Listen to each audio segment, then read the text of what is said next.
नमस्कार सभी को। आपका टारगेट यदि एलडीसी है और आप ये चाहते हैं इस एलडीसी के एग्जाम के अंदर अपने गणित के 50 प्रश्नों को कैसे संभाला जाए, तो फिर मैं ये कहना चाहूँगा कि आज थोड़ा सा समय आप निकालेंगे इस क्लास के लिए, बिना स्किप किए मेरी पूरी बातों को अच्छे से सुनेंगे, उनको अच्छे से मंथन भी करेंगे। खाली सुन के निकालना नहीं है दिमाग से अपने, सुनने के बाद में उस पर थोड़ा सा मंथन कीजिएगा और फिर अपना डिसीजन जरूर लेंगे कि अब हमें क्या सर के बताए अकॉर्डिंग हमें काम करना है या हमारा अनुभव हमारी समझ सही है उसी के अकॉर्डिंग ही चलना है। गणित का बड़ा रोल रहेगा, आप अच्छे से जानते हैं कि बाकी पार्ट जीके की बात करें या जनरल साइंस की बात करें या लैंग्वेज की बात करें तो आप शायद अच्छा कर सकते हैं और कर भी पाएंगे और अच्छा, पर गणित में लेके थोड़ा सा डर बना रहता है और बहुत सारे आपके साथियों के लगातार जैसे मैसेज आते हैं तो एक प्रॉब्लम बार बार रखी जाती है कि मैं कुछ पॉइंटों से कुछ नंबरों से रह गया या रह गई, अगर गणित मेरा सही होता तो मैं चयनित हो चुका होता। तो मैं ये कहना चाहूंगा या तो आप उस बात को अगले एग्जाम में फिर रिपीट कर दें अपने, या उस बात को हमेशा के लिए खत्म कर देंगे आज से ही, अगर आप से ही प्लानिंग करते हैं तो। मैं थोड़ा सा समय जरूर लूंगा आज की क्लास में, 15-20 मिनट या आधे घंटे का समय लूंगा आपका, लेकिन इस समय से आगे आपने होने वाले 11 तारीख को अगस्त महीने में जो अपना एग्जाम कैलेंडर में तारीख दे रखी है उसके अकॉर्डिंग तो एग्जाम होना है, वहां तक की रणनीति बड़ी स्पष्ट हो जाएगी आपको। तो मैं शुरुआत करूंगा पहले अपने कि सिलेबस में क्या रहेगा गणित के अंदर, कहाँ आपको ज्यादा परेशानी आ सकती है, कौन सा भाग बहुत हल्के में लेंगे तब भी आप निकाल सकते हैं।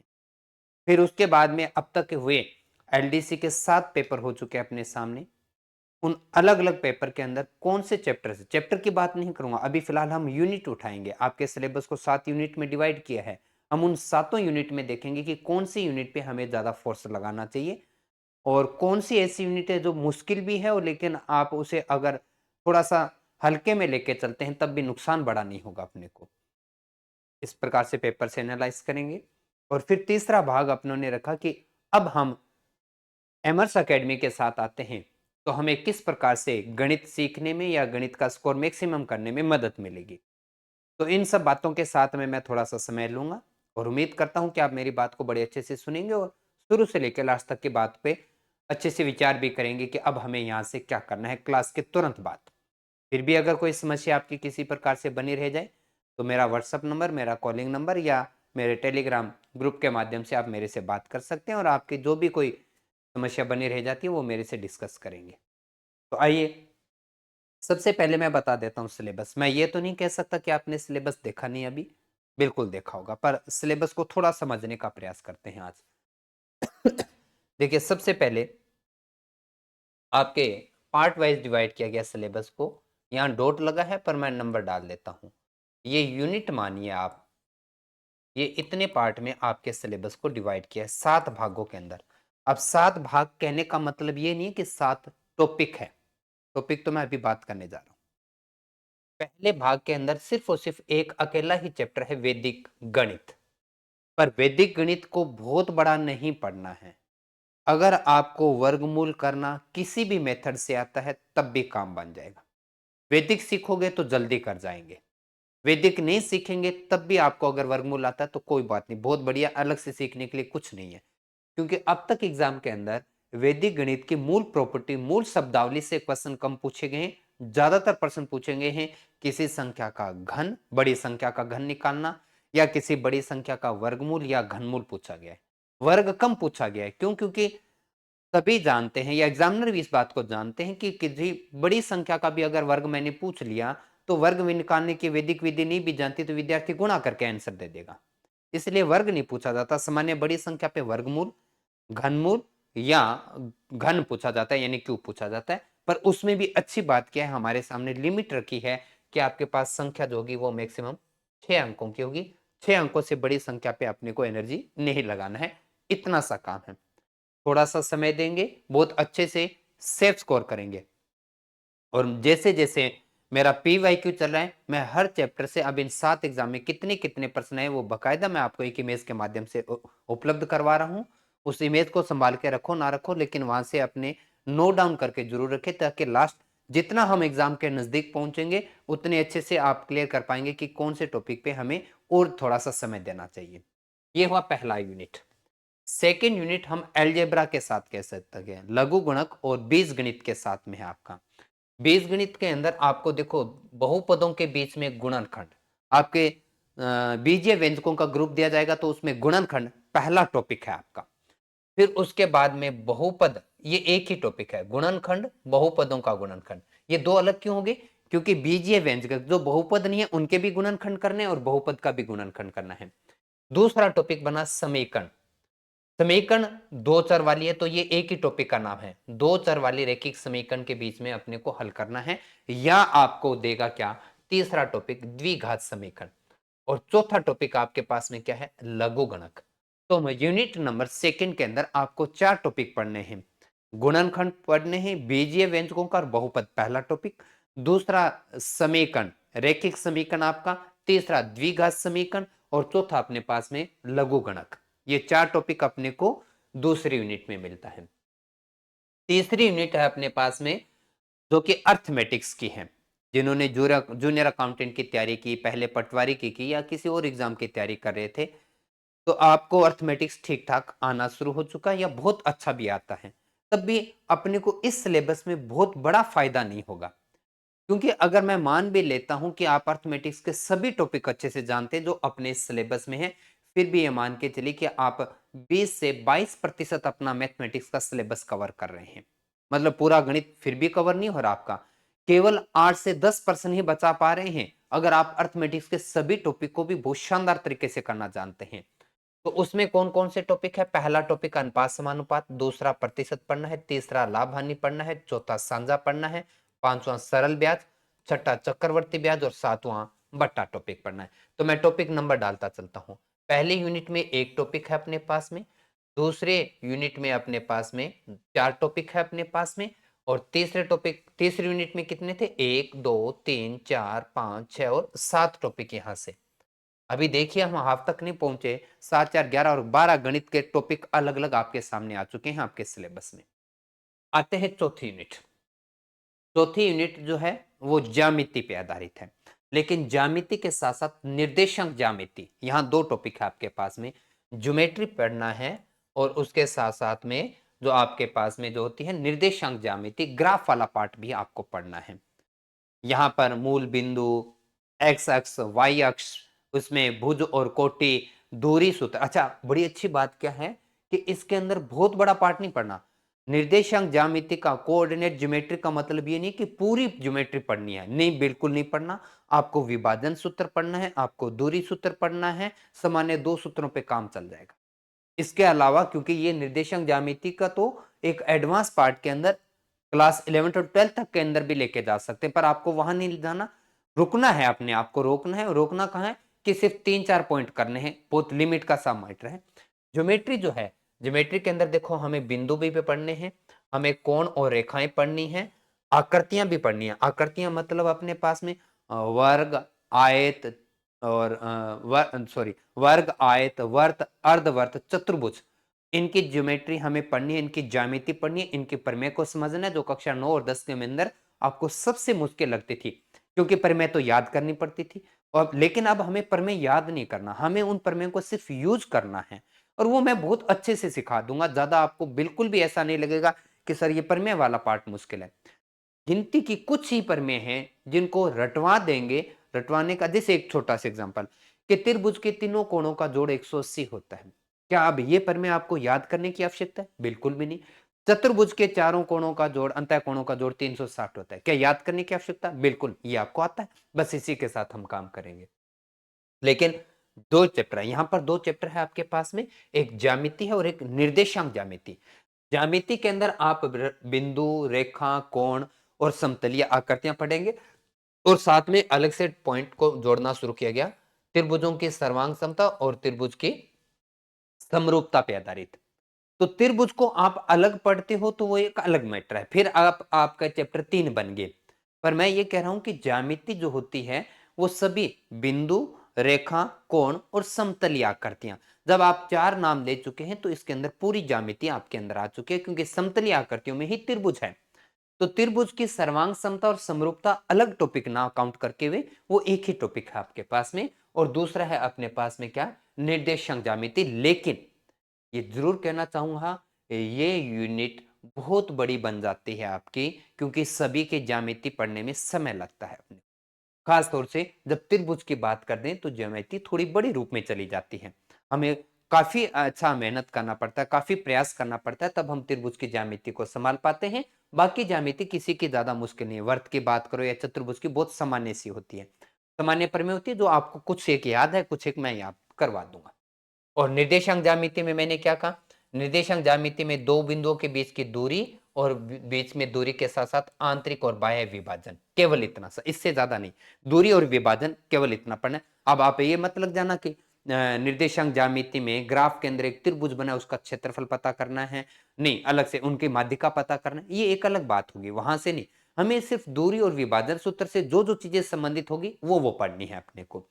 तो ये हुआ नंबर 4 अपना चौथा भाग अपने पास में।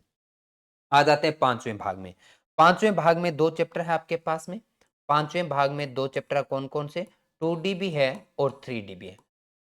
पर मैं ये कहना चाहूंगा 2D और 3D के अंदर, क्योंकि 2D के अंदर समतलीय आकृतियों का क्षेत्रफल और परिमाप हमें सभी 6 आकृतियां पढ़नी है, वर्ग, आयत, वर्त, अर्धवर्त, त्रिभुज और चतुर्भुज।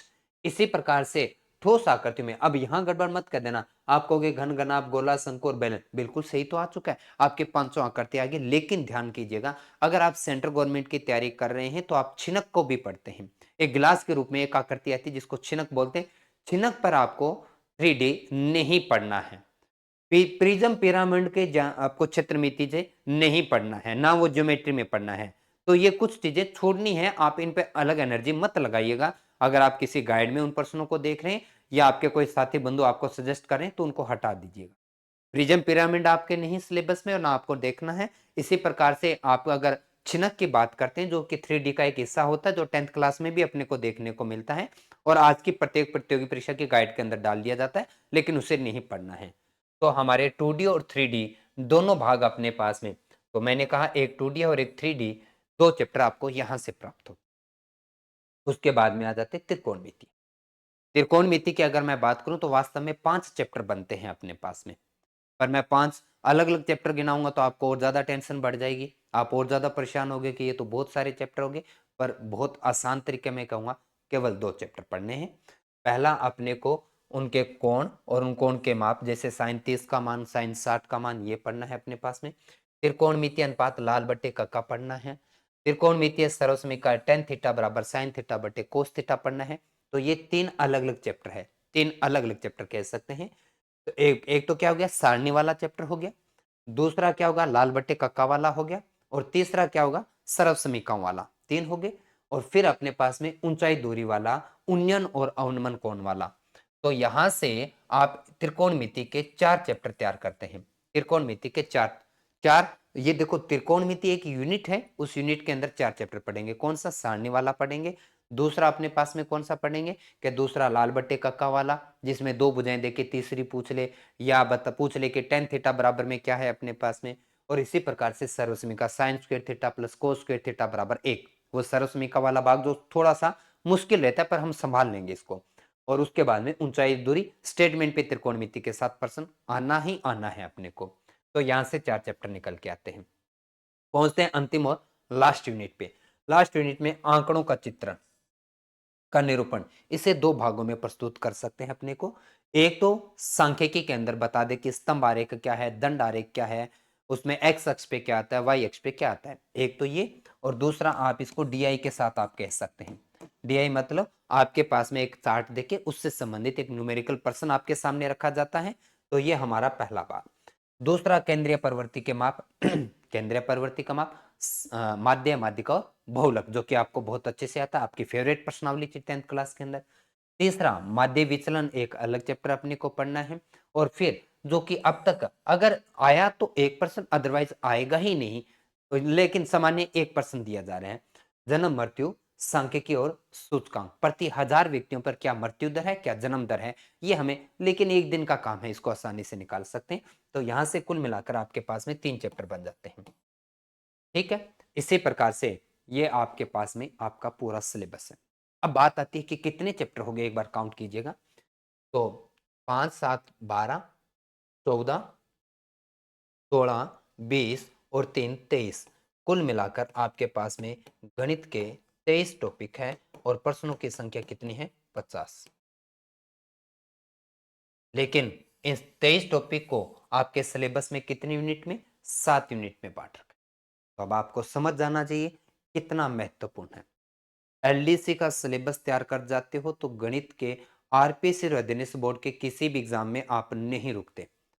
अगर आपका रीट टारगेट है, आपका फर्स्ट ग्रेड है, आपका पटवारी है या किसी और एग्जाम का टारगेट है और उस एग्जाम टारगेट के साथ आप एलडीसी को भी करना चाहते हैं, तो मैं ये कहता हूं कि एलडीसी का सिलेबस कर लो, बाकी सारी गणित अपने आप ही आपके साथ में होगी। अर्थमेटिक्स के 2-4 टॉपिक अलग बचेंगे जिसमें आप कभी भी ज्यादा परेशान होते नहीं और थोड़ी सी एनर्जी लगा के भी आप तैयार कर लेते।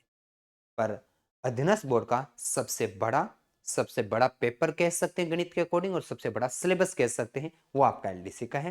तो इन 23 टॉपिक को तैयार करवाने की जिम्मेदारी मैं पूर्ण रूप से लेता हूं और किस प्रकार से करेंगे वो अभी हम बात करेंगे।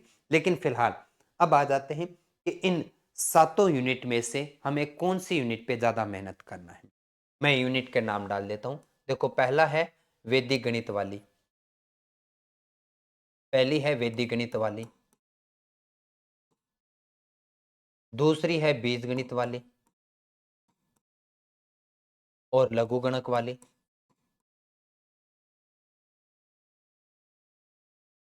तीसरी है अंक गणित हमारी,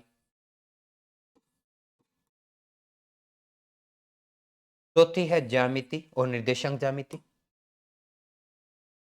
चौथी है ज्यामिति और निर्देशांक ज्यामिति।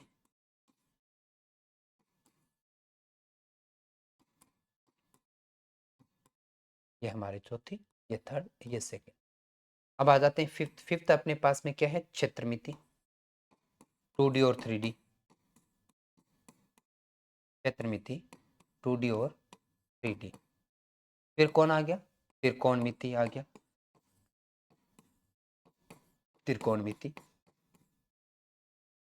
और लास्ट में क्या आ गया, सांख्यिकी वाला भाग, सांख्यिकी। ठीक है, अब इनमें थोड़ा सा, ताकि आपको एक अंदाजा रह जाए कि हमें कौन सा भाग पे ज्यादा मेहनत करना, कौन से भाग पर कम करना है। आइए हम बात करते हैं।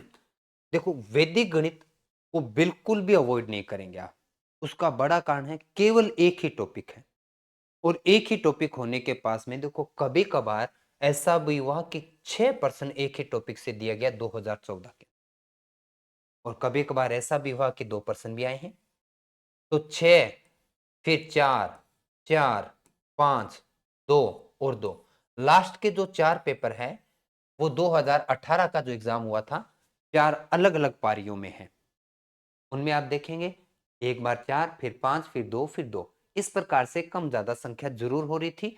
पर मैं कह रहा हूं कि एक अकेले टॉपिक से जिसमें से आपसे या क्या पूछेगा, घनमूल पूछेगा या वर्गमूल पूछेगा या वर्ग या घन, 4 बातें तो पूछेगा।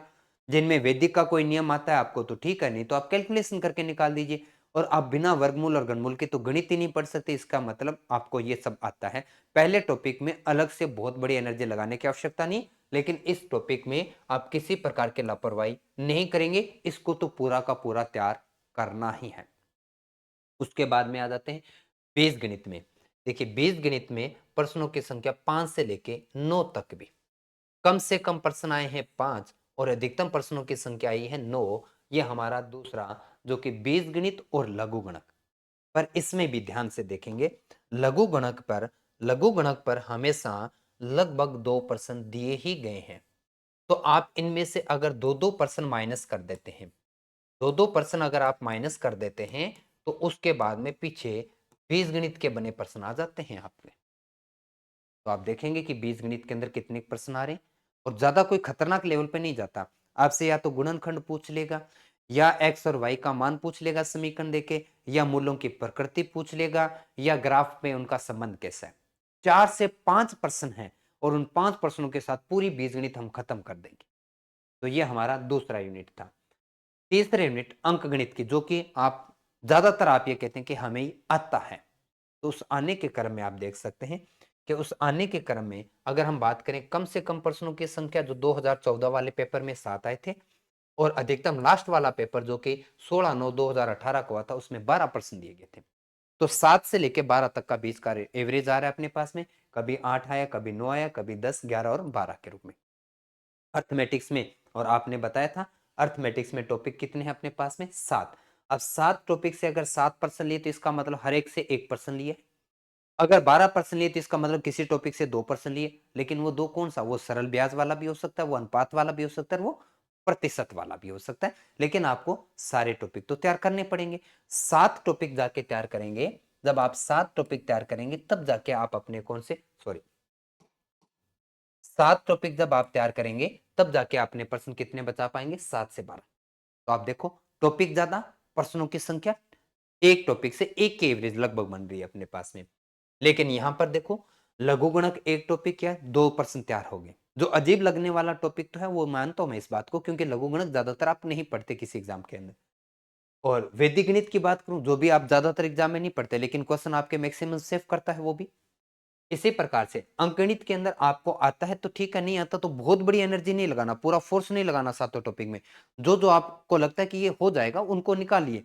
ज्यादा डीपली, ज्यादा गहराई में अर्थमेटिक्स के हर एक टॉपिक को मत लेके जाइएगा। नहीं आएगा गहरा प्रश्न, ना आज तक आया ना आएगा। अर्थमेटिक्स के सारे प्रश्न आप बचा सकते हैं यदि इससे पहले आप मेरे साथ जुड़े, जूनियर अकाउंटेंट के एग्जाम की तैयारी कर की है या और किसी एग्जाम के बहाने से मेरे से जुड़े हुए हैं।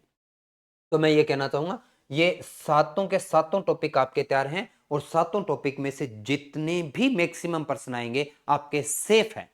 एक भी प्रश्न आपके हाथ से नहीं जाएगा, ये बिल्कुल मैं दावे के साथ कह सकता हूं आपको। तो इसका मतलब ये नहीं है कि हम अर्थमेटिक्स को 7 टॉपिक होने की वजह से छोड़ना, नहीं।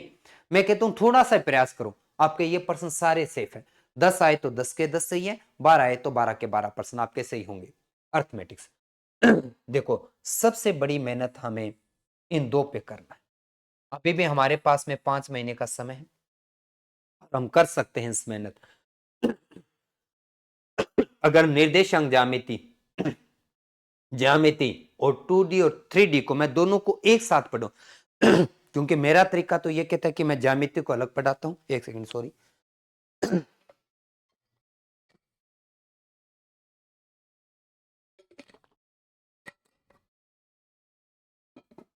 ज्यामिति को मैं अलग पढ़ाता हूं, निर्देशांक ज्यामिति को अलग पढ़ते हैं, 2D को अलग पढ़ते हैं और 3D को अलग। चारों चैप्टर में मिक्स नहीं करता, चारों को अलग अलग पढ़ाता हूं। पर मैं ये कहता हूं दोनों यूनिट को देख के चलो। अगर हम दोनों यूनिट को कंप्लीट करते हैं, यहां से प्रश्नों की संख्या 17 बनी है, यहां से प्रश्नों की संख्या 14 बनी है, यहां से प्रश्नों की संख्या 13 है, यहां से प्रश्नों की संख्या 22 है, यहां से प्रश्नों की संख्या 23 है, यहां से प्रश्नों की संख्या 21 है और यहां से प्रश्नों की संख्या 18 है।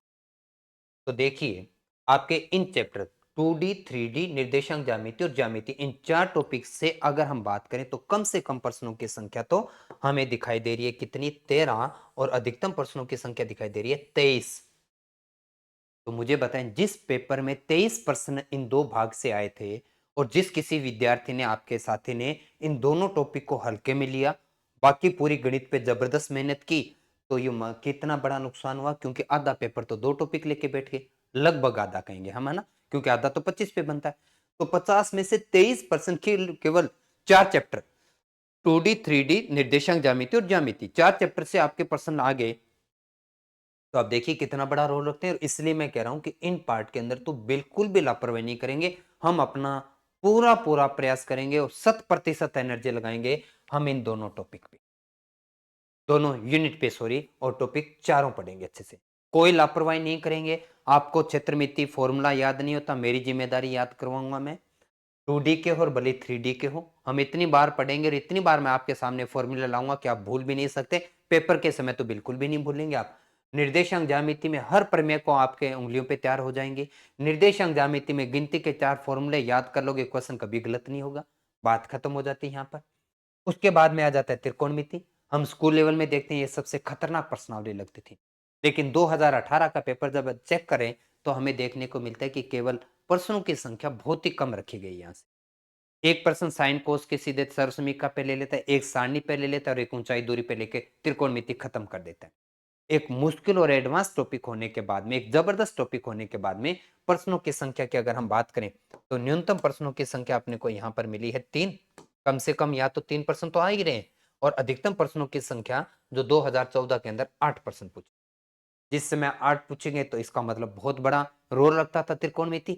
लेकिन क्योंकि अब मैं ये जरूर कहना चाहूँ, जैसे पटवारी के सिलेबस में से त्रिकोणमिति को गायब कर दिया, बाकी और सिलेबस में भी त्रिकोणमिति को हल्के से निकालते जा रहे हैं धीरे धीरे, क्योंकि त्रिकोणमिति एक टेक्निकल पोस्ट के लिए तो एक अच्छा चैप्टर रखता है, लेकिन सामान्य जो कॉम्पिटिटिव एग्जाम रहता है उसके अंदर त्रिकोणमिति अगर सिलेबस में है भी तो इसे एक बड़े रूप में प्रेजेंट नहीं करने का प्रयास किया जाता। पर मैं कहता हूँ लापरवाही नहीं करेंगे, आप मेरे को केवल और केवल 5 से 7 दिन का समय देंगे, त्रिकोणमिति इतनी शानदार हो गई कि अध्ययन बोर्ड तो इससे बाहर नहीं पूछेगा और आपको ये कभी लगेगा ही नहीं कि त्रिकोणमिति हमें आती ही नहीं थी। भले ही आपने 10th क्लास में ये भी नहीं सीखा हो कि लाल बटे कक्का क्या होता है, तब भी हम कर जाएंगे। उसके बाद में क्या आता है, सांख्यिकी, स्टैटिक्स, काफी कुछ आपको आता है। चार्ट वाला काम मैंने अच्छे से सिखाया था आपको। माध्य माध्य का बहुलक अच्छे से किया है। अगर संगणक का पेपर है तो माध्य विचलन भी आप कर चुके हैं। तो बचा क्या, मृत्यु दर, जन्म दर, वो तो एक दिन का काम है, वो भी खत्म हो जाएगा। और चार्ट पे बना प्रश्न तो हमने तो अभी सूचना सहायक का पेपर है तो उसमें भी तो हमने 2 क्लासेस दी थी मैंने यूट्यूब पर, केवल उतने के साथ कंप्लीट हो गया था। तो इसमें भी देखिए प्रश्नों की संख्या, न्यूनतम प्रश्नों की संख्या 3 और अधिकतम प्रश्नों की संख्या कितनी आ रही है, 8। तो इस प्रकार से ऑल ओवर आपका सिलेबस ये कहता है कि इन दोनों पे जबरदस्त मेहनत करो, अर्थमेटिक्स पे थोड़ी सी ईमानदारी से मेहनत करोगे, सारे पर्सन सेफ है। लघु गणक में थोड़ा सा सीखना है आपको और सीखने के बाद में बहुत अच्छी प्रश्नावली लगेगी आपको और अच्छा कर पाएंगे, मैं मानता हूं। बीजगणित आप पीवाईक्यू के माध्यम से देख रहे हैं, ये पीवाईक्यू करवा रहा हूं मैं, सारी चीजें बिखरी हुई है तो आपको अजीब लग रहा होगा, पर मैं कहता हूं कि 4 से 5 बातें अगर आप जानते हैं तो बीजगणित का पर्सन अध्ययन बोर्ड के हिसाब से बाहर नहीं है आपके। और उसके बाद में वैदिक गणित तो आपको आता ही है, सामान्य संभाल सकते हैं। तो कहाँ मुश्किल सिलेबस है, बड़ा होने के बावजूद भी मुझे नहीं लगता कि ये मुश्किल सिलेबस है और आप अच्छे से कर सकते हैं। जितना आप टारगेट लेके चलें मैक्सिमम करें। बस थोड़ा सा मैं बोलना चाहूंगा, अगर 2016 वाला, अगर ये हमारे सामने पेपर आता है, अगर ये पेपर आता है जिसके अंदर देखो त्रिकोणमिति के 8 प्रश्न थे, तो जबरदस्त पेपर बना था अपने पास में। 2D 3D के अंदर अपने पास 13% थे, अर्थमेटिक्स पे 10 थे और देखिए एलजेब्रा पे 9। जबरदस्त कहाँ रहा था ये, त्रिकोणमिति के अच्छा पर्सन लेके आए थे अपने पास में, त्रिकोणमिति के सॉरी 6। स्टेटिक्स ज्यादा मुश्किल नहीं था पर ठीक ठाक था, 2-4 पर्सन ऐसे थे जो जबरदस्त थे अपने पास में। 2D पे पर्सन भी 2-3 बने थे, बहुत जबरदस्त बने थे, 2D के होना मुश्किल था। और उसके बाद में ज्यामिति भी जबरदस्त बनी हुई थी वहां पर, और 10% अर्थमेटिक्स ये एवरेज पर्सन थे। उसके बाद में अगर बीजगणित की बात करूं तो 7% ये भी जबरदस्त दिए गए थे। 4% जो अपने पास में वैदिक गणित थे, कोई खास नहीं थे। अगर ये पेपर अगर हमारे सामने, मान लीजिए हम मान के चलते हैं कि 2024 में हमारे सामने आ रहा है, अगर ये पेपर हमारे सामने 2024 में आ रहा है और हम अच्छी तैयारी के साथ में भी पहुंच रहे हैं, तब भी मैं ये कहता हूं कि आपको 25 से 30 प्रश्नों पे रोक देना है अपने आप को, यदि गणित विषय आपका नहीं है तो। और अगर गणित विषय आपका रहा है, फिर आप इस ग्राफ को आगे लेके चलेंगे। पर जिनके इतना स्कोर हुआ था इस एग्जाम के अंदर, उनका फाइनल सिलेक्शन था। जबकि आप देख रहे हैं कि ये तो 50 से 55% ही हुआ है और इतना ही करना था पेपर में, क्योंकि इसमें क्वेश्चन ऐसे जबरदस्त दिए गए थे कि पेपर का समय भी कम पड़ रहा था और दूसरा करने में एनर्जी भी ज्यादा लग रही थी। लेकिन अगर इस एक पेपर को मैं यहां से हटा दूं, 2016 के इस एक पेपर को मैं हटा दूं और फिर अगर 2024 में ऐसा पेपर आता है, तो मैं ये कहता हूं कि आपके 40+% कहीं नहीं है, कहीं पे भी नहीं है। 40+% हर एक उस विद्यार्थी का होगा जो अपने साथ पढ़ रहा है गणित अपने उस तरीके से जैसा मैं चाहता हूं। और अगर आप गणित को पढ़ भी रहे हो और आपको अच्छा भी लगा गणित के साथ पढ़ना, तो आप नेचुरल सी बात है थोड़ा सा और अच्छा पढ़ोगे उसे, और मेहनत करोगे, और मेहनत करोगे तो 45% आपके हाथ में आएंगे, ये निश्चित मान के चलिए। और किसी पेपर में, और बाकी साइंस की बात करें, जीके की बात करें, हिंदी इंग्लिश, इतना कॉन्फिडेंस नहीं रहता कि क्या हम 90% पेपर सही कर पाएंगे। और आप अच्छे से जानते 90% मेरिट तो नहीं रहेगी, और आप 90% किसी एक पेपर का पार्ट करके आ चुके हैं, एक सब्जेक्ट का पार्ट कर चुके हैं, तो बाकी में आप अगर ठीक-ठाक भी काम करते हैं, तब भी सेफ हो जाते हैं। तो गणित का एक अच्छा रोल है। गणित को कहाँ कैसा करना है, वो मैं बताता जा रहा हूँ। कब मुश्किल हो रहा है या कब मुश्किल बन सकता है या किस प्रकार से मुश्किल आता है तो हमें कहाँ रुकना है, आसान है तो हमें कहाँ तक लेके जाना है, दोनों बातों का ध्यान रखेंगे और ये मैं प्रयास करूँगा समझाने का, किस प्रकार से आपके जब टेस्ट लेना शुरू करूँगा। क्योंकि क्लासरूम में तो मुझे सारा समझाना होता है, टेस्ट में मैं आपको खुद को बता दूँगा और खुद को आपको फ़ील हो जाएगा कि कभी-कभार तो ये भी नहीं होते और कभी-कभार इससे भी ऊपर निकल जाते हैं। ये टेस्ट के माध्यम से ही मैं बता पाऊँगा आपको। अब बात आती है कि ये हमारा सिलेबस आप देख लिया कि हमें कौन-सा बन पढ़ना चाहिए ज़्यादा, किसे कम पढ़ना है, किस भाग पे मेहनत करना है, किस पे कम करना है, किसी पे बहुत ज़्यादा प्रैक्टिस की आवश्यकता है, किस पे कम, ये तो बात हुई यहाँ की। अब बात आती है कि हम क्या करेंगे? हमारा ऐसा क्या हो जाएगा कि हम ये इतना स्कोर कर पाएँगे? तो उसके लिए मैं कहना चाहूँगा, मैं आपका सिलेबस 1 बार नहीं, आपके सामने से 6 बार सिलेबस निकालूँगा। एक बार सिलेबस होता तो मैं ये कभी नहीं कहता कि इतना परसेंट होगा। लेकिन यहां से ये मान के चलिए कि अगर आप कहते हो कि सर महीने तो है 5 सिलेबस 6 बार कैसे होगा? बिल्कुल होगा, मैं करवाऊँगा, आपको करना होगा। अगर साथ जुड़े हैं तो करना पड़ेगा। आपके बहुत सारे साथियों ने अच्छा डिसीजन लिया। जैसे ही जूनियर अकाउंटेंट के एग्जाम से फ्री हुए, जैसे ही संगणक एग्जाम से फ्री हुए या किसी और एग्जाम से फ्री हुए, तुरंत वो एलडीसी के बैच में आ गए और पढ़ाई शुरू कर चुके हैं। पर जो नहीं जुड़े हुए, वो विचार करो कि कब तक आपका फाइनल मन बनेगा कि आज मुहूर्त मुहूर्त बढ़िया है, आज हमें पंडित जी ने बोल दिया, अब हम शुरू करेंगे एलडीसी की तैयारी। तो वो समय जल्दी निकलवाएँ, जो भी समय चला है, ये होली, दीपावली इसके बाद करेंगे, उस दिन से करेंगे, ये बहाने होते हैं और इन बहानों को अवॉइड करो, आज से ही शुरू कर दीजिए। अब आइए, हम किस प्रकार से करेंगे तो वो मैं बता देता हूँ। पहले तो हम बहुत अच्छे तरीके से, शानदार तरीके से अपना सिलेबस कंप्लीट करेंगे। एक-एक टॉपिक को बड़े अच्छे से मैं समझाता जा रहा हूँ। जो लाइव क्लास में मेरे से जुड़े हैं, वो अच्छे से जानते हैं कि कितने शानदार तरीके से हमारे टॉपिक निकलते जा रहे हैं और जो नहीं जुड़े हैं, मैं उनको कहूँगा कि आप अपने इस कोर्स में आइए। 2 दिन, 3 दिन लाइव क्लासेस लगाएँ मेरी। अगर आपको लगे कि सर हमने पैसा लगा दिया, कोर्स खरीद लिया, पर समझ में नहीं आ रहा, बिल्कुल आप मेरे को व्हाट्सएप पे एक मैसेज डालिएगा। आपने जितनी अमाउंट मुझे दी है, हालाँकि मुझे तो किसी प्रकार का चार्ज देना ही पड़ता है, आगे कटता है पैसा, पर मैं आपको बिना कटौती के जितना आपने दिया मैं वापस कर दूँगा। पर शर्त ये है कि आप लाइव क्लास में होंगे और आप अपना जो चीज़ नहीं समझे वो मेरे से पूछ रहे होंगे और मैंने फिर बताया, फिर भी आपको समझ नहीं आया, फिर मेरी ज़िम्मेदारी मानता हूँ, मेरी कमी मान लूँगा। लेकिन आप क्लास भी नहीं लगा रहे और सिर्फ़ खाली रफली क्लास को किसी को देख लिया और मन बना लिया, वो आपका गलत डिसीज़न होगा। तो कंप्लीट कोर्स के अंदर हम क्या कर चुके हैं मैं वो बता दूं क्योंकि वो भी मैं साथ लेके चला हूं ताकि आपको ध्यान में रहे। अभी तक का और मेरा प्रयास ये है कि ये जो आपका सिलेबस है मैं अप्रैल के लास्ट तक या अप्रैल में महीने में किसी भी दिन एक दिन खत्म कर दें। अप्रैल का पूरा पूरा टारगेट है, पर इसमें 5-10 दिन पहले हो जाए, 5-10 दिन ज़्यादा हो जाए, उसमें तो देखो थोड़ा-सा लचीला होना पड़ेगा। आप अपनी इस बात को पकड़ के नहीं बैठेंगे कि आपने कहा था अप्रैल में खत्म हो गया तो 2 दिन ऊपर कैसे हो गए? देखो वहाँ हो सकता है, कभी-कभार परिस्थितियाँ ऐसी हो जाती है कि कोई चैप्टर को समझाने में मुझे 2 से 3 बार कराना पड़ जाए आपको। एक बार समझाने से समझ नहीं आए तो दूसरी बार मैं बताऊँगा तो सही। आप पूछ रहे होगे मैं ये थोड़ी ना कहूँगा नहीं जी मैंने तो अप्रैल का बोला मैं तो खत्म करूँगा आपको समझ में आए ना, ऐसा ज़िद होनी नहीं। और किसी प्रकार से कुछ घरेलू परिस्थितियों की वजह से अगर कोई क्लास मिस हो जाती है तो भी 1-2 दिन आगे पीछे हो जाता है ना, सबकी अलग-अलग परिस्थितियाँ होती हैं। तो लेकिन प्रयास ये है कि हम अप्रैल तक, अभी मार्च चल रहा है, अगले महीने के एंड पॉइंट तक हम सिलेबस को खत्म कर दें। कैसे खत्म कर सकते हैं देखिएगा, खत्म इसलिए कर सकते हैं क्योंकि अभी तक हम क्या पढ़ चुके हैं, हमारा वैदिक गणित कंप्लीट हो चुका है, पहला यूनिट कंप्लीट हो चुका है। दूसरी यूनिट में देखो सांझा छोड़ दें और बट्टा छोड़ दें। अगर ये 2 टॉपिक छोड़ दो तो ये तीसरी यूनिट कंप्लीट हो चुकी है। अगले अभी तक सिर्फ अगर लघुगणक को कहें तो बाकी दूसरी यूनिट भी पूरी हो चुकी है। लघुगणक इस हफ्ते अब पूरा कर देंगे सोमवार को क्योंकि मेरी क्लास मंडे टू फ्राइडे रहती है, तो अगले हफ्ते लघुगणक अपने कंप्लीट कर देंगे। तो मतलब शुरू की 3 यूनिट होगी पूरी? बिल्कुल जी। उसके बाद में आंकड़ों का, चित्रों का निरूपण हो चुका है। इसमें केवल डीआई वाला भाग पड़ा है अपने को। उसके लिए 2 से 3 दिन का समय लेंगे अपने। केंद्रीय प्रवृत्ति के बाद माध्य माध्य का बहुलक बड़े अच्छे से हो चुका है। माध्य विचलन में हम 2 दिन का समय लेंगे, 1 या 2 दिन का समय लेंगे। जन्म मृत्यु दर के लिए हम 1 दिन का समय लेंगे। यहाँ से केवल 1 दिन लगेगा। ये हो जाएगा अपने पास। त्रिकोणमिति में हम बड़े अच्छे से करेंगे। त्रिकोणमिति में अगर 10 से 12 दिन का समय लग जाए तो कोई बड़ी बात नहीं है, बहुत अच्छे से कर लेंगे। त्रिकोणमिति पूरी करवानी बाकी है अपनी, कर लेंगे। 10-12 दिन मैक्सिमम लगेगा, नहीं इतना समय नहीं लगेगा, जल्दी हो जाएगा। अब आइए 10-12 दिन मतलब क्लासेस घंटे की बोल रहा हूँ, 1 घंटे में 1 क्लास होती है ना। समतलीय आकृतियों में देखो हमने अभी तक क्षेत्रमिति का काफी भाग पढ़ दिया। अब हम किस पे आ चुके हैं? त्रिभुज पे आ चुके हैं। तो मतलब हम यहाँ पर वर्ग पढ़ चुके हैं, आयत पढ़ चुके हैं, वर्त पढ़ चुके हैं और त्रिभुज हमारा आधा हो चुका है।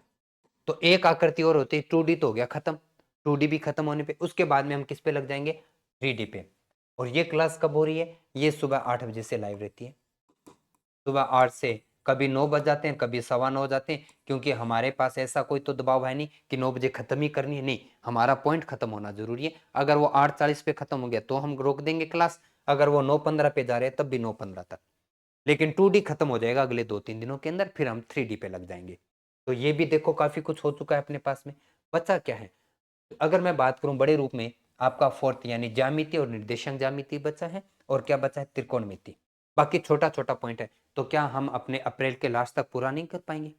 और जो क्लासेस लाइव हो चुकी है उनकी प्रैक्टिस सीट, बोर्ड पीडीएफ, कलम से क्लास का टाइटल, सब चीजें आपके व्यवस्थित आपके पास में है। जो लाइव चल रहे हैं, एक क्लास सुबह लाइव ले रहा हूं मैं 8 से 9, और एक क्लास शाम को चलती है जिसमें आप लघु गणक टॉपिक अपने कल से शुरू करेंगे यानी सोमवार से। उसका टाइमिंग रहेगा क्या? 7 बजे से लेके 8 बजे तक रहता है शाम को। तो 2 दिन 2 क्लासेस, एक सुबह एक शाम। तो क्या नहीं होगा अपना सिलेबस? मैं ये बिल्कुल दावे के साथ कह सकता हूं, आप किसी भी छोटे या बड़े संस्थान से जुड़े हो, गणित का सिलेबस हम सबसे पहले करेंगे। और खिचड़ी की तरह नहीं, बड़े अच्छे व्यवस्थित तरीके से खीर बना के खाएंगे अपने। तो सारा कुछ बढ़िया तरीके से होगा। सबसे पहले हम सिलेबस कवर करेंगे और किसी प्रकार की लापरवाही नहीं। हर टॉपिक के अंदर शानदार तरीके से व्यवस्थित क्रम में वीडियो है, व्यवस्थित क्रम से उनकी पीडीएफ लगी हुई है, व्यवस्थित क्रम से आपकी प्रैक्टिस सीट भी लगी हुई है, जिसको आप अपने गैलरी में डाउनलोड करोगे, एक्सपोर्ट ऑप्शन के साथ में प्रिंट निकालेंगे और उसे पढ़ना शुरू करेंगे।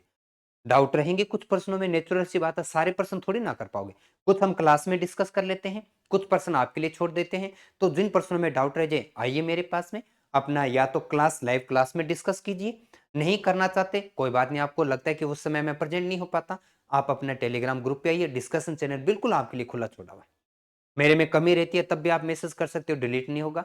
और मैं अच्छा करवा रहा हूं तब भी आप मैसेज डाल सकते हैं। आपका कोई डाउट रहता है तब भी आप पूछिएगा। एमर्स अकेडमी नाम से टेलीग्राम चैनल ज्वाइन करेंगे, एमर्स अकेडमी मैथ डालेंगे टेलीग्राम के अंदर, सर्च करेंगे, बिल्कुल मेरा चैनल सबसे ऊपर आएगा, आप उसे ज्वाइन करेंगे और उसका डिस्कशन चैनल भी ज्वाइन कर लीजिएगा, ताकि डाउट आप डिस्कशन में चेक करते रहें। और टेलीग्राम चैनल में, मेन चैनल में आपको व्यवस्थित तरीके से कोई पीडीएफ, जैसे अगर मान लीजिए आपको कोई मिस होगी या कहीं रहेगी, तो वो पीडीएफ वहां से दोबारा मिल जाएगी। तो इस प्रकार से अपने सिलेबस करेंगे। शाम को 7 बजे चलती है, सुबह 8 बजे क्लास चलती है, दोनों टाइम क्लास मैं दावे के साथ कहना चाहूंगा। और आप जरूर चेक कीजिएगा, किसी दूसरे और संस्थान से, मैं ये नहीं कहता कंपेयर करना है, पर ये जरूर बताइएगा कि अपने से पहले किसी ने गणित का सिलेबस पूरा किया क्या। काफी जगह तो ऐसा भी होता है कि जिस टाइम निकल जाता है गणित का सिलेबस ही नहीं होता, जबकि हम तो पूरा कर चुके होंगे। अभी तक प्लानिंग चल रही होगी, नए बैचेस शुरू होंगे और हम आधा सिलेबस तो कर चुके हैं और आधे से ज्यादा निकल चुका, मैं ये कहूंगा। कुछ बचे हैं पार्ट अपने पास में, 7 में से 3 यूनिट तो पूरी हो चुकी है, चौथी यूनिट लगभग आधी निकल चुकी है, 5वीं में हमने हाथ डाल रखा है, बचा तो 6 और 7 2 यूनिट है अपने पास में। तो ये हमारा कोर्स के अकॉर्डिंग बात हो रही है, इसलिए मैंने आपको कॉन्फिडेंस के साथ टारगेट लिया है कि अप्रैल तक हम खत्म कर देंगे।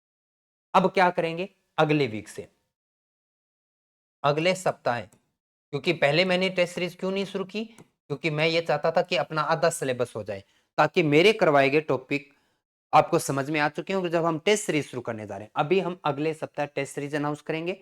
जो पेड कोर्स में जुड़ा विद्यार्थी उसके लिए सब कुछ फ्री है, ये सब कुछ फ्री है, किसी प्रकार का अलग से कोई चार्ज नहीं है। और जिस विद्यार्थी का आपका टारगेट एलडीसी के साथ दूसरे एग्जाम के साथ भी बना रहता है, वो अपने जो फाउंडेशन बैच है उसके अंदर जुड़ेंगे, जीरो से हीरो वाले बैच के अंदर। पर जिनका सिर्फ और सिर्फ टारगेट एलडीसी है वो एलडीसी में, जो फाउंडेशन कोर्स में जुड़ा है विद्यार्थी उसको भी ये सब चीजें फ्री मिलेगी, उसको भी सब कुछ मिलना है। और ये सभी पहले ही कवर होगा। पहले हम एलडीसी का सिलेबस पूरा करवा देंगे, फिर आपका अगर कोई स्कूल व्याख्याता का पार्ट है तो वो पूरा कर लेंगे, फिर आपका रेट का कोई है तो वो भी पूरा हो जाएगा, पटवारी का टारगेट है तो वो भी पूरा हो जाएगा, सब होंगे फाउंडेशन बेच में। और ये सब चीजें आपको मिलने वाली है 1 साल की वैलिडिटी के साथ। लेकिन एलडीसी का कोर्स वैलिडिटी एलडीसी के एग्जाम होने तक। तो आपको टेस्ट सीरीज अगले सप्ताह से मैं शुरू करूंगा। उसके लिए मैं कल टाइम शेड्यूल लेके आऊंगा आपके लिए और आपको बता दूंगा। अभी से ज्वाइन करें, आपको टारगेट मिल जाएगा, कौन सा टॉपिक पहले तैयार करना उसको पढ़ें और तैयार करना शुरू करें। कितने पर्सन रहेंगे, क्या रहेगा, उस पर अपने टेस्ट सीरीज पे ही बात करेंगे। फिर उसके बाद में PYQ प्रीवियस ईयर प्रश्नों को क्लासेस चल रही है आपकी यूट्यूब पर, और PDF साथ साथ में उपलब्ध हो रही है एप्लीकेशन के अंदर भी अपने को व्यवस्थित क्रम के साथ में।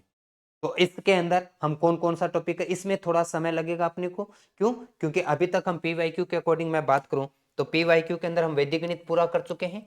जो विद्यार्थी अभी मेरे यूट्यूब से जुड़े हैं या मेरे से जुड़ रहे हैं, वो एप्लीकेशन के अंदर पेड कोर्स में है, तो वहां तो आपको PDF मिल ही जाएगी अच्छे तरीके से 2011 से लेकर 2023 तक के सारे पर्सन कि एक सिंगल PDF पे प्रिंट निकालें। पर इतना जरूर बोलना चाहूंगा, जो PYQ मैं करवाता हूं और उनके पूरा चैप्टर खत्म होने के बाद में जो सिंगल PDF आपको देता हूं, उससे प्रिंट आउट निकालना कभी नहीं भूलेंगे। आप मेरे हर मैटर का प्रिंट आउट निकाल सकते हैं, उनको निकालें, अच्छे से नोट्स के रूप में अपने पास में रखें और पेपर तक बार बार रिवीजन करने के वो काम आएगा आपके। और PYQ में तो किसी प्रकार की लापरवाही नहीं, क्योंकि वो सारे सिर्फ वो प्रश्न है जो अध्ययन बोर्ड ने और RPC ने लिए हैं आपके सामने। तो वैदिक गणित हमने कर लिया, बीज गणित की केवल 2 से 3 से 4 क्लासेस बाकी हैं और उसके बाद में बीज गणित आपका पूरा हो जाएगा। दूसरा टॉपिक, अभी तक हमारा दूसरा टॉपिक ही चल रहा है PYQ पे, जो यूट्यूब पर जो रेगुलर क्लास रहती है वो रहती है 8:30 पर लाइव क्लास होती है। मैं जरूर कहना चाहूंगा कि इसको साथ साथ पढ़ो और इसको साथ साथ कवर करो। तो PYQ के माध्यम से अब इसके तुरंत बाद में हम क्या करेंगे, 2D को पकड़ेंगे। जैसे गुणनखंड 3-4 क्लास में खड़ा कंप्लीट हो जाएगा, उसके बाद में 2D और 3D को हम PYQ के अंदर पकड़ेंगे, क्योंकि बड़ा यूनिट है, बड़ी एनर्जी लगने वाली है। फिर हम त्रिकोणमिति को पकड़ेंगे, ताकि अपने को नए नए चैप्टर जो दिखाई दे रहे पहले उनको कवर करें, फिर आपके पुराने जाने पहचाने चैप्टर उनको साथ चलेंगे। ठीक है, तो PYQ, और PYQ में कहां से हो रहा है अपने पास में, सॉरी, PYQ में क्या हो रहा है अपने पास में, RPSC और अध्ययन बोर्ड के द्वारा 2011 से लेकर 2023 तक जो भी एग्जाम ले लिया गया है, CET का है, वीडियो का है, LDC का है, पटवारी का है, कांस्टेबल का है, जूनियर अकाउंटेंट, महिला सुपरवाइजर, सूचना सहायक, संगणक, जो भी XYZ एग्जाम हुआ है उन सभी एग्जाम के क्वेश्चन लेके आते हैं और हम RPSC और अध्ययन बोर्ड के प्रकृति को समझने का प्रयास करते हैं कि किस प्रकार के प्रश्न लेके आते हैं। तो ये मैं कंप्लीट करवा ही रहा हूं आपको। उसके बाद में हम क्रैश कोर्स करेंगे, जब जहां हम इस प्रकार से देखो, पहली बार सिलेबस हुआ, टेस्ट सीरीज के माध्यम से दूसरी बार, PYQ से तीसरी बार, चौथी बार क्रैश कोर्स लेके आऊंगा। एग्जाम से 40 से 50 दिन का समय बचेगा, एग्जाम से 40 से 50 दिन समय पहले रहेगा, तब हम क्रैश कोर्स शुरू करेंगे। क्या रहेगा क्रैश कोर्स में, और मैं दावे के साथ बोलूंगा, आपके बहुत सारे साथी क्रैश कोर्स से शुरुआत करेंगे, यहां से शुरुआत करेंगे। तो ये अब मुझे बताएं, एक पहले लेवल से यहां से जुड़ रहा है आपका साथी और एक साथी आपका यहां से जुड़ रहा है, क्या तैयारी में फर्क नहीं है? आप भी अच्छे से जानते कि आप सीधा 4th लेवल पर किसी अप्रोच के साथ पहुंच तो गए, लेकिन पिछले 3 लेवल का अनुभव तो नहीं लिया। तो मैं ये कहना चाहूंगा, आप सीधा सीधा first second third 3 level miss करके चौथे लेवल से शुरुआत करोगे, देखो परेशानी होगी।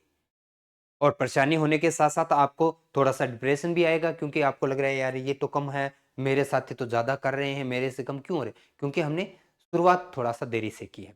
इसलिए देरी से मत करो, यहीं से शुरुआत करो, पहले लेवल से शुरुआत हो जाइए आप। तो यहां पर हम क्या करेंगे क्रैशो, 40 से 50 दिन जब एग्जाम का समय बचेगा तब हम शुरू करेंगे। और इसमें क्या होगा, एक दिन में एक टॉपिक। अगर आपने 23 टॉपिक बताए हैं तो 23 दिन में आपका सिलेबस पूरा एक बार फिर से मैं कराऊंगा आपके पेड कोर्स में, बिना किसी चार्ज के। उसके बाद में मैराथन क्लासेस रहेगी, यहां मैं टॉपिक सिखाऊंगा और यहां मैं आपका मूल्यांकन करूंगा। मैराथन क्लासेस के अंदर हर टॉपिक की एक क्लास, हर टॉपिक की एक क्लास लेके आऊंगा, उसमें रेंडमली मैं और प्रश्नों की संख्या 30 से 40 प्रयास करूंगा, 50-50 प्रश्नों की, ताकि आपको आदत बन जाए। हर टॉपिक के 50% लेके आपकी मैराथन क्लास लगूंगा, 23 टॉपिक 23 मैराथन आपके सामने रहेगी। और उस मैराथन के अंदर आप ये देखेंगे कितने परसेंट कर सकते हैं, अगर इस प्रकार के 50% आते तो हमारा कितना स्कोर रहता है। ये होने के बाद में लेवल 1, 2, 3, 4, 5 और पहुंच के लेवल नंबर 6। अब उसके बाद में मॉक टेस्ट में हम क्या करेंगे, सभी 50-50 प्रश्नों के साथ हम पूरे सिलेबस को लेके, पूरे सिलेबस के साथ में, पूरे सिलेबस के साथ हम मॉक टेस्ट लेंगे, ताकि मैं ये जरूर देखो कि आज ऐसा ही पेपर अगर हमारा हो जाता है तो हम 50% में से कितने परसेंट से ही करेंगे। 50% का अगर आज ही ऐसा पेपर आ जाता है तो कितने परसेंट सही होंगे, तब आपको एहसास होगा कि मुझे 25% करना सही था क्या, और क्या मुझे ये एहसास हो जाएगा कि क्या 40 की जगह मुझे 42% नहीं करने चाहिए थे इस पेपर के अंदर। तो ये उस पेपर को देखने के बाद में, मेरे बताने से बार बार बातें समझ में नहीं आएगी, लेकिन जब आप बार बार टेस्ट मेरे फेस करोगे आपके खुद के समझ में आएगी, आप खुद पहचान कर पाओगे कि ये पेपर एक बहुत अच्छे स्तर का है और ये पेपर एक सामान्य है। सामान्य हुआ मैक्सिमम क्वेश्चन करेंगे, और बहुत अच्छे स्तर का है तो थोड़ी कंजूसी करेंगे प्रश्न अटेम्प्ट करने की, ताकि हम नेगेटिव प्रश्नों में ना जाएं, हमारा मार्क नेगेटिव ना हो और हमें नुकसान ना हो। अब ये बताइए, आप भले गणित विषय से हैं या नहीं, पर मैं आपका सिलेबस 6 बार जब आपके सामने से घुमाऊंगा, क्या आपको नहीं पता चलेगा कि क्षेत्रमिति में कौन से फॉर्मूले हैं, किस किस फॉर्मूले पे प्रश्न बनेंगे? क्या आपको नहीं पता चलेगा कि टेन थीटा बराबर में क्या है? क्या आपको नहीं पता चलेगा कि लघुगणक का लॉग रूप कैसे बनाया जाता है घातांक रूप में? और क्या आपको नहीं पता चलेगा कि ज्योमेट्री में प्रमेय क्या होती है? सबको पता चलेगा, क्योंकि 6 बार मैं करवा रहा हूं, 6 बार आप भी तो करोगे। और 12 बार किसी चीज को करने के बाद में भी क्या अगर अपना सिलेबस तैयार नहीं होगा, तो फिर मैं कहना चाहूंगा कि क्या हम सामान्य आईक्यू स्तर के नहीं है? और है तो फिर टेंशन किस बात की? 12 बार जब सिलेबस 6 बार मैं करवा रहा हूं, 6 बार आप कर रहे हो, तो बहुत अच्छे से होगा।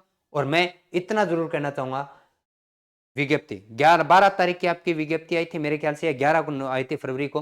उस दिन से लेके अब तक मैं क्लासेस ले रहा हूं। जरूर आपके साथियों से डिस्कस करें कि कहीं ईमानदारी में मैंने कमी रखी क्या। पीवाईक्यू क्लासेस मैंने चलाई, किसी दिन कोई अलग परिस्थिति में क्लास मिस होगी तो होगी, बाकी रेगुलर मैंने चला रखी है। आप चेक तो करें 11 के बाद का क्या लगातार क्लास आ रही है कि नहीं। केवल 2 दिन Monday to sorry Saturday Sunday 2 दिन मिस कर रहा हूं। तो मैं ये कहना चाहूं आगे भी नहीं छोड़ूंगा। आपके ही साथी दे रहे हैं मुझे 5 स्टार रेटिंग, मैं जरूर कह रहा हूं कि रेटिंग दो, जो भी देना चाहते हैं, पर मैं ये कभी नहीं कहता कि 5 स्टार रेटिंग दो। एप्लीकेशन पे अगर आपने रेटिंग दी है, ये आप आएंगे अगर मेरे एप्लीकेशन के ऊपर तो आप चेक करेंगे रेटिंग के अंदर। और मैं जरूर कहना चाहूंगा कि बिना रेटिंग देखे किसी एप्लीकेशन को मोबाइल में आने ही मत दो। और आप देखो दूसरी, क्या आपके किसी एक भी साथी को एप्लीकेशन बुरी नहीं लगी? और क्यों नहीं लगी, तो क्यों नहीं लगी? आपके जितने भी साथी जो पढ़ रहे हैं या पहले से पढ़ के जा चुके हैं, मैंने कोई पैसा देके तो उनसे रेटिंग नहीं दिलवाई। हाँ, मैंने ये जरूर हमेशा कहा कि जो भी मेरे पेड कोर्स में है वो रेटिंग जरूर दें, ताकि आपके दूसरे साथी को ये पता चले कि यहाँ पर क्या चल रहा है।